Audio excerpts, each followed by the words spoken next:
Okay, nabako na po natin tayo dito kay Mima sa ating kaibigan. Magbibigay lang po tayo ng update dito po kay Mima. Siyempre, hindi po natin dapat kalimutan ito ang ating kaibigan. Pakinggan po natin ito. Ba't dito ka?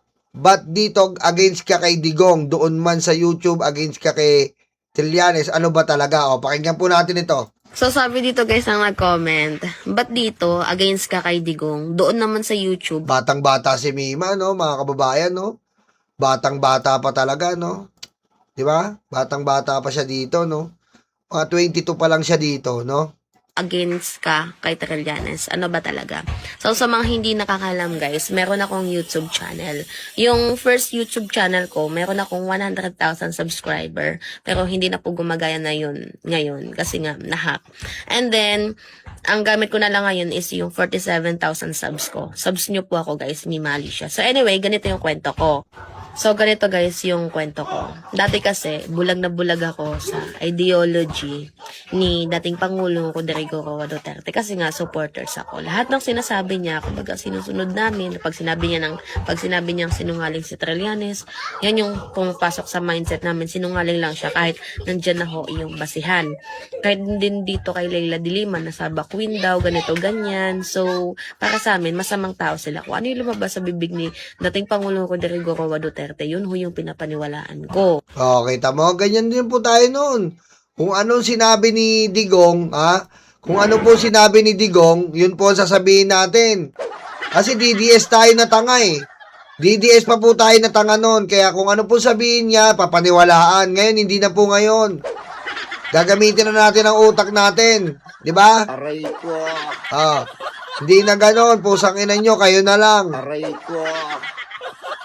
Pero guys, noon lang yun. Ganun ho ako kasi napaka-idol ko ho si dating Pangulong Rodrigo Roa Duterte. Pero nung nagising ako guys sa katotohanan na, 'di ba sabi ko, kabataan ako. So, ako, meron akong boses.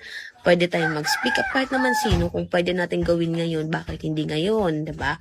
So ako, nung nakita kong meron hong mali, nagising ako sa katotohanan. And then yung sinasabi nilang sinungaling daw si Trillanes, hindi ho yun guys totoo. Ang dami ho nilang ginawang pagsisinungaling, lalo na dito kay dating Senator Antonio Trillanes, ginawa nilang sinungaling si former senator, and then it turns out na lahat naman ang sinabi ni Antonio Trillanes ay nagkakatotoo ngayon. Remember, sabi ni Antonio Trillanes na nobody stops you from sending warship in the West Philippine Sea. So, sabi kasi ni Digong, kapag maglagay daw ng warship doon sa West Philippine Sea, magkakaroon daw ng gera. So, nung naglagay si Pangulong PBBM ng warship doon sa West Philippine Sea, hindi naman nagkaroon ng gera. Di ba? So, ngayon guys, it makes sense. Binobo lang tayo ni Digong eh. Kaya nga po ako ang trigger ko talaga, ang sinabi ko nga sa inyo, na sinabi na nila na ni Digong na Diyos si Kibuloy ay finish na. Nang mumulestya, Diyos. Aray ko. Diba? Ganon din po kay Mima. Ganon din po kay Mima, mga kababayan. Ganon din po kay Mima. Na pagdesisyonan niya na wala na eh. Iba na eh. Iba na ang takbuhan eh. Diba, Marco Polo? Diba? Nang mumulestya ng bata, Diyos. Eh, ganun ba? Aray ko. Diba? Tsaka kung Diyos po si Kibuloy, ba't di siya lumabas sa Diyos, hindi ka lumabas sa Pasig City Jail.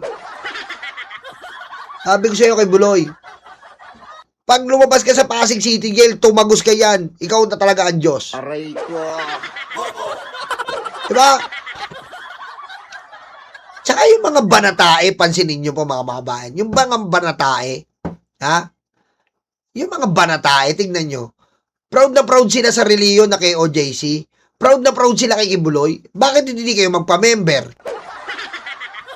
Aray ko. Yun eh.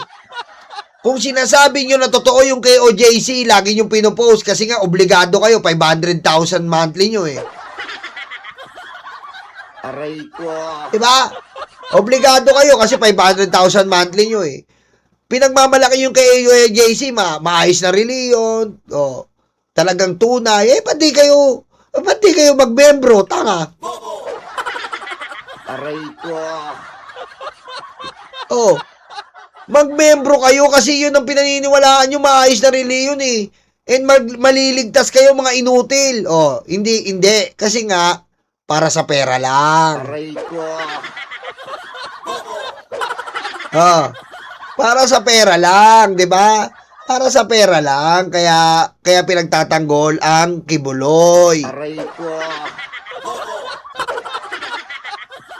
Na yung dating sinasabi ni Antonio Trillanes, nagkakatotoo ngayon kasi ang ideology ni dating Pangulo Rodrigo Roa Duterte, binalot tayo guys sa ideolohiya niya na kapag kalabanin natin. Hoy, shoutout din kay Ma'am B. Serrano at kay Daddy Joe Serrano from California, San Francisco. Shoutout me, Daddy. Shoutout po Shoutout po, nanonood sila. At magbe-birthday po sa August 1 ang kanyang prinsesa na sumali sa American Idol. Oh, yeah. Papakanta natin doon. Ipapakanta po natin sa kanya yung bongbong. Sabihin ko doon kay Mami tsaka, pakantahin mo yung bongbong nga. As i-upload natin. Okay ba yun, Mi? Pakisabi nga, kantahin niya yung bongbong. Okay? Aray ko. Ayos ba yun? ng China, gagirahin tayo. Kailangan dapat sumunod tayo sa China, sundin natin yung gusto nila. Pag sinabing kanila yung WPS, dapat ibigay natin. So, binalot tayo sa ganong ideolohiya. Kasi kapag hindi daw tayo sumunod, ay gigirahin daw tayo, pupulbusin daw tayo. Pero ngayon na lumalaban naman tayo, hindi naman naging totoo yun, 'di ba? So, doon ho nagsimula ang pagiging kritiko ko sa mga Duterte. Lalo na guys dito sa ICC. 'Di ba? Kasi kung wala ka naman talagang kasalanan, bakit takot na takot kang pumasok ang ICC sa bansang Pilipinas?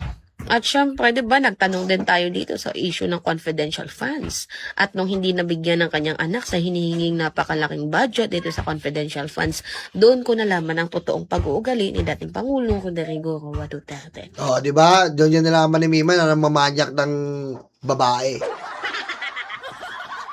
'Di ba? Maraming binembang si Digong, si Garma, Alpotera, yung yung konsilor. Aray ko. Oh, di ba? Dahil binembang ni Digong, Ben. Kaya medyo doon ako nagsimulang naging kritiko niya. Kasi ang akala ko para siya sa bayan. Oh, di ba? Para skala natin talaga para sa bayan, pala para sa puday. Si Badoy ba kasama? O si Badoy daw kasama.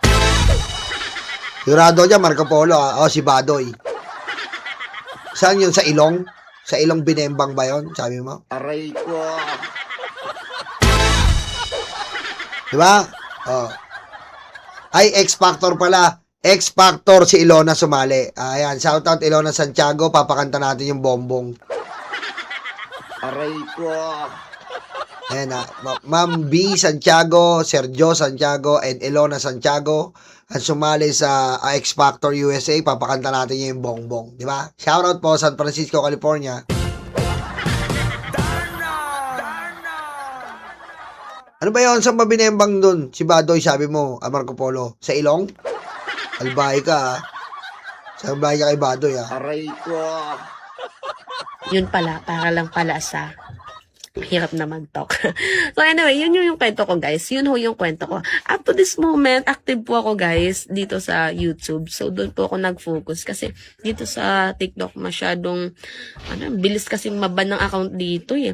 Naka-anim na account na ako dito sa Diyan talaga sumikat si Mime sa TikTok eh.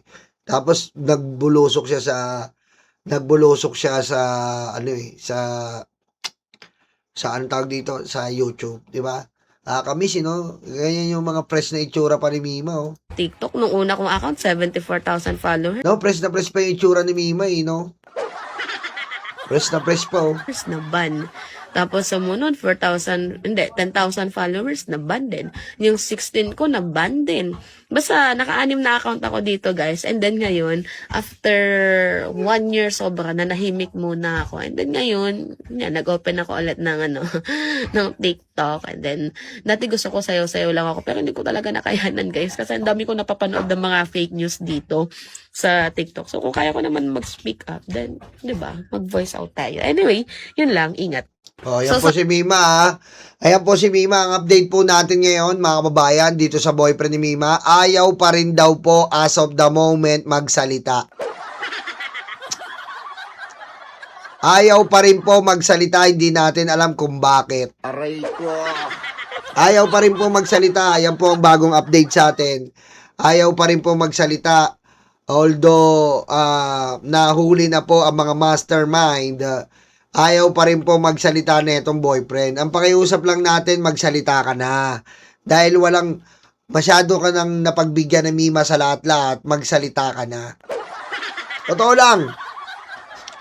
Magsalita ka na. Kasi, alam mo, ang dami nang binigay sa'yo ni Mima lahat-lahat. Wala kang ginagastos. Tandaan mo yan, wala kang trabaho. Wala kang trabaho. Si Mima ang nagbihis sa'yo. Kahit hindi, ayaw mo sabihin yon, si Mima ang nagbihis sa'yo. Mga babayan, paano hindi ko masasabi? Kita nyo, nagpunta kami sa bahay. Kinukwento ko nga sa inyo. Nung nag-iwalay ng gamit, wala siyang gamit, damit lang. Aray ko. Wala po siyang gamit, damit lang. O eh, ano yun? Aray ko. Si Mima po, ang dami namin nakuha. Laptop, cellphone. Yung aircon nga kukunin pa kaso kailangan pang hindi mabaklas kasi kailangan ng aircon na installer para mabaklas yon kasi may hihinangin eh. Oh. Lahat po nakuha namin puro kay Mima, bag na mamahalin, Rolex. Oh, nakuha namin Rolex ni Mima. Yung mga Louis Vuitton na bag, mga Gucci na bag.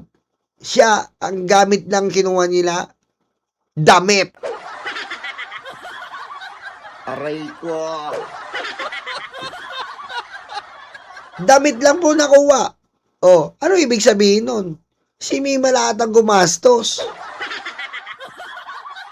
Ano ibig sabihin nun? Si Mima lahat ang talagang pinanser.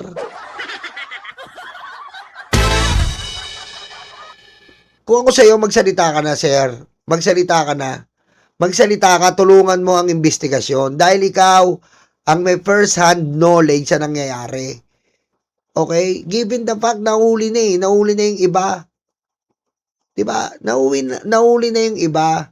Makonsensya ka naman, sir. Makonsensya ka naman.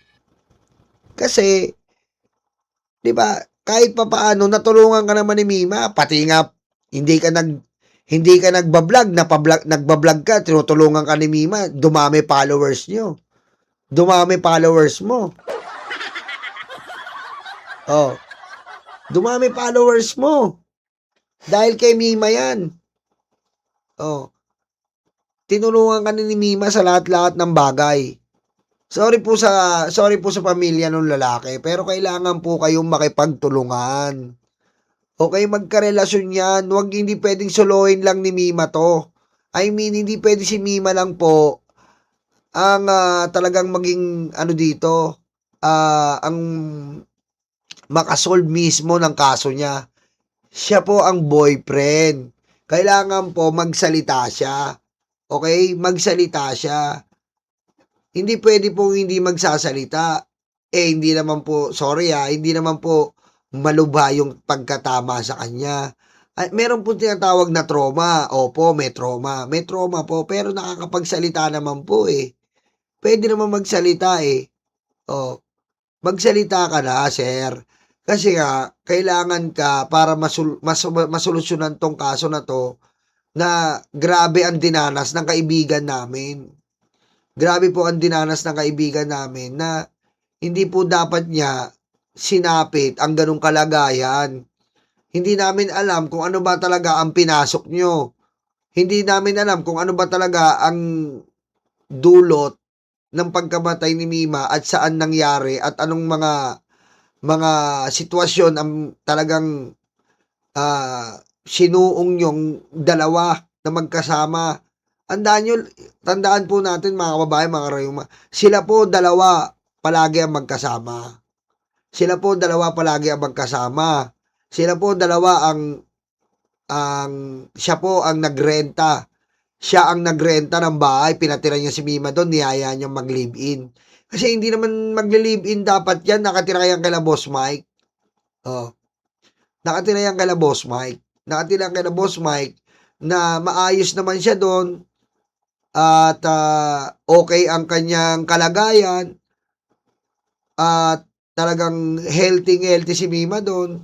Maayos. Nung simula ng si Mima parang stress na, umiiyak na kay Boss Mike pag dumadalaw, wala na sa sarili, gumagawa na ng mga bagay na hindi niya ginagawa, ubos na ubos ang pera, san-san na nangungutang, nakakapagtaka na si Mima hindi po ganyan.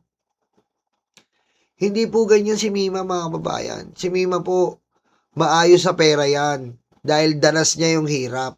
Pero nung sumama siya dito sa bagong boyfriend niya, iba na Iba na ang, ni Mima, iba na ang, yung kalagayan. Kaya kailangan, ang pakiusap lang namin, magsalita ka. Hindi pwedeng makakalampas na hindi ka nakipagtulungan dito. Ikaw ang boyfriend Aray ko. Diba?